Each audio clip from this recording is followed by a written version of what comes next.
पाकिस्तान के to most profitable business, पहला restaurant, दूसरा स्कूल। इन दो बिजनेसेस में 5 चीजें कौन सी कॉमन है, आइए मैं आपको बताता हूं। नंबर 1, दोनों को शुरू करने के लिए मालिक को किसी किस्म की कोई ट्रेनिंग नहीं चाहिए।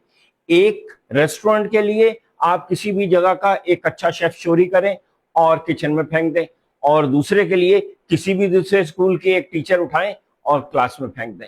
सिर्फ एक इंग्रेडिएंट बनाने से दोनों को सक्सेस मिल जाती है।